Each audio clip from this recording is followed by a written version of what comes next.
Selja Sharma ji Canada से।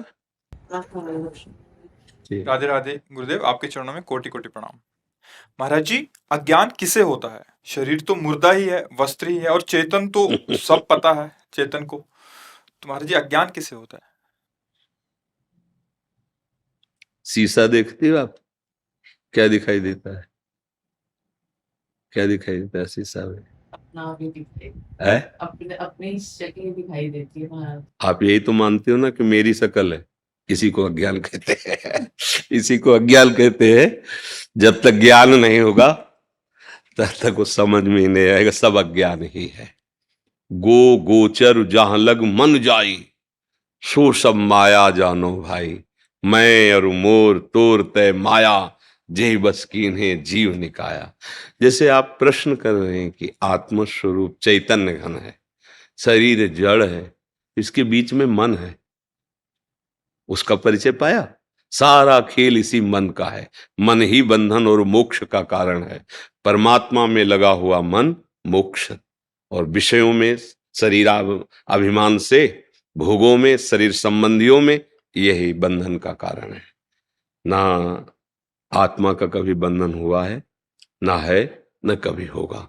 पर भ्रम से हम अपने आप को मन मान बैठे, तन मान बैठे, और मन और ज्ञानेंद्रियों के द्वारा भोगों में सुख ढूंढने लगे।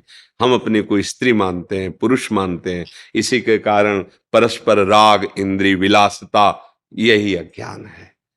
जब ज्ञान का स्फुरण होता है भजन करने से, तो बिल्कुल शरीर ऐसे अलग दिखाई देता है जैसे कमरा में हम हैं, पर ये बिल्कुल अलग है।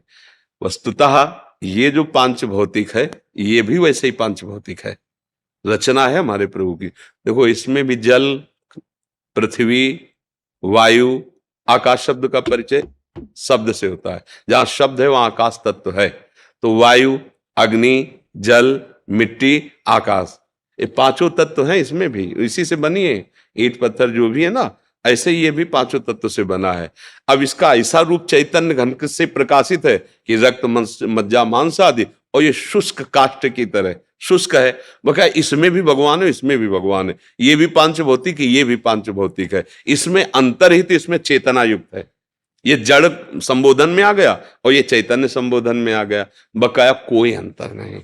जब ज्ञान हो जाता है तो सर्वम खलमिदम ब्रह्म ने नास्ति किंचन, सब जगह बिल्कुल वैसे का वैसे परमात्मा है। जैसा है वैसे ही वही है, दूसरा कोई है नहीं। जब तक ये न दिखाई दे तब तक अज्ञान ही है। तो क्या आप सबको भगवत स्वरूप देख पा रहे हैं? क्या आप मान अपमान को समान देख पा रहे हैं? क्या शत्रु मित्र को समान देख पा रहे हैं? क्या निंदा स्तुति को समान? तो यही अज्ञान है। और इसी अज्ञान का निवारण गुरु मंत्र से, नाम जप से, ठाकुर सेवा से, भगवान के लीला चरित्रों के सुनने से और सद आचरण करने से। अगर हमारे आचरण गंदे हैं तो फिर बातें ज्ञान की भले हम पढ़ लिख के कर ले, लेकिन अनुभव कुछ नहीं होगा। आचरण से ही पहचाना जाता है कि ये दुरात्मा है कि महात्मा है। भाई, अगर महात्मा का, तो रावण ने भेष धारण किया महात्मा का, तो सीता जी ने उसकी वार्ता और चेष्टा से कहा कि तुम भेष तो महात्मा का धारण किया, लेकिन हो तुम दुष्ट और दुरात्मा। मतलब तुम्हारी भाषा और तुम्हारे आचरण कौन हो तुम, इसका परिचय बता देंगे। अगर आचरण ठीक है और आपकी वाणी पवित्र है और आप भगवत चिंतन करते हैं, तो आप भगवान की कृपा से ज्ञान को प्राप्त हो जाएंगे। ये जब तक हमें सब कुछ भगवान अनुभव में ना आवे तब तक अज्ञान ही है।